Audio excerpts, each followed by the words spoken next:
Well, as I've talked about here, and many of you know, I grew up unchurched. My father comes from a Jewish faith background. My mom comes from a Roman Catholic faith background. Both of them more or less completely abandoned those faith traditions in their 20s and became hippie Hindus. And so that was my faith sort of origin. I did get some training in those, in the Hindu tradition from my mom, especially. But to be honest, it just wasn't really a big part of my life. Spirituality wasn't a big part of my life. And I was okay with that. I didn't feel disconnected or anything like that. It just sort of was what it was. I was just going about my life. And I was born and raised in San Diego. And while I was obviously American, duh, I never really felt like I was inside, if that makes sense. I didn't grow up in a traditional household. I wasn't Christian. The whole idea of a nuclear family was kind of laughable given my family situation and what I grew up in. And I was definitely not what was shown on TV. I grew up in a very liberal household, and so I felt like we spent most of our energy kind of railing against the man. You know, I grew up in a Gen X household, right? I grew up listening to music that was angry with the system, like Rage Against the Machine and Bad Religion. And I really identified with that growing up. You know, I knew I was American, but like I said, I never really felt like I was kind of inside that. I always felt like I was outside of that, raising my fist towards the inside. So flash forward to about 2019. I'm going to seminary. I'm going to Star King School for the Ministry. It bills itself as the most progressive seminary in the world.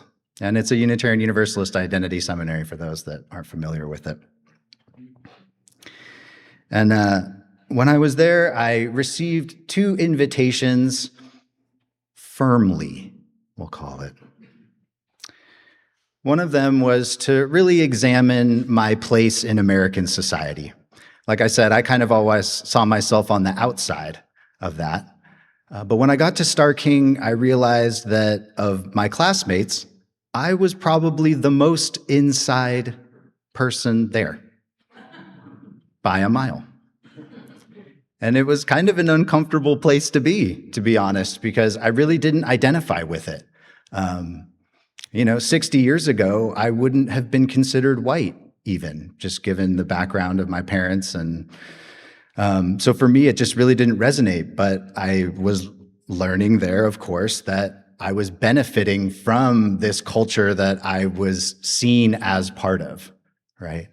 And even if I didn't see myself like that, my classmates sure saw me like that. So there was no way to deny it. I kind of was the man all of a sudden. It was hard, right?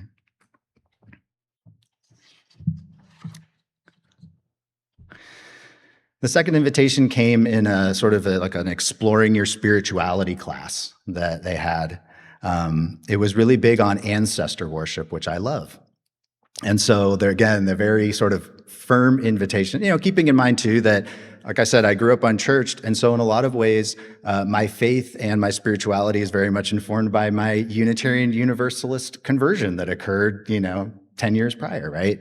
I was very comfortable sort of gathering bits and pieces from different traditions and different ways of thinking and bringing those together to form something that made sense for me. Well, this class, which was very sensitive to cultural appropriation as well, I just remember the instructor basically saying something to the effect of, you really should just search within your own faith tradition for the spirituality that you seek. You really shouldn't go into other people's faith traditions to do that. And what she was saying with that was my sort of genetic faith traditions, that she was inviting me to go and look into my Jewish heritage, go and look into my Roman Catholic heritage to find those spaces that I was looking for, as opposed to trying to appropriate another tradition or move into some space that, quote, wasn't mine. So, I was there to learn. I was there to work on myself. I said, okay. So I accepted the invitation. And as I sat with it and I tried to hone in on that, I just felt no connection. I felt no connection to my Jewish ancestry. I didn't feel any connection to my Roman Catholic ancestry, neither in a sort of like direct relational, there is my ancestor's ghost, I feel their presence, but also just the sort of spiritual legacy of it. And to be totally honest, it left me feeling kind of orphaned. Like, oh man, like what happened here? Did my parents basically like toss out all of this history and tradition, and then now what am I inheriting? I think I'm just American. And that wasn't necessarily the best place to be in that institution, right? But it was kind of a hard moment for me. To just accept that, oh, actually, I guess my spirituality is baseball and apple pie and, the prosperity gospel waters that our culture swims in that I am railing against. All of that stuff is actually my spiritual heritage.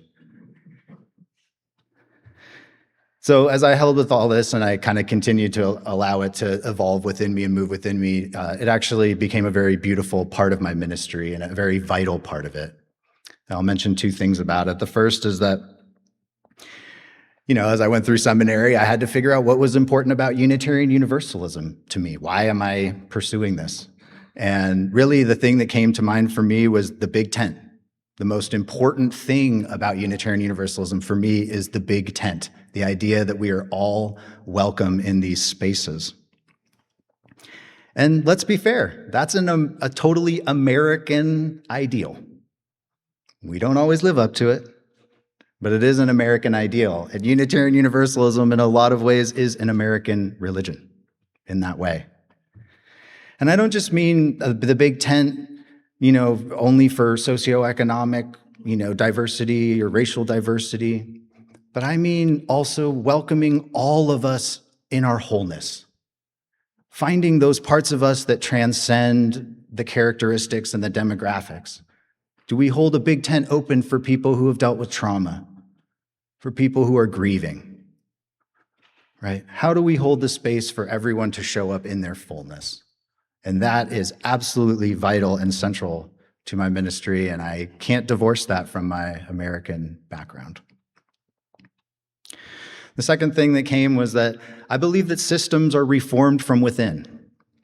It's very easy to look at America's dominant culture right now and just dismiss it as I want nothing to do with that.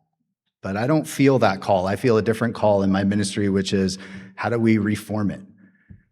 And since I'm placed in the inside of it, I feel like I have a different perspective about how to do that. And that became clear even when I was in school, as I would hear people talk about my culture in a way from being more on an outside perspective that oftentimes was quite accurate, but also often missed some of the nuance and missed some of the pain as well that's there.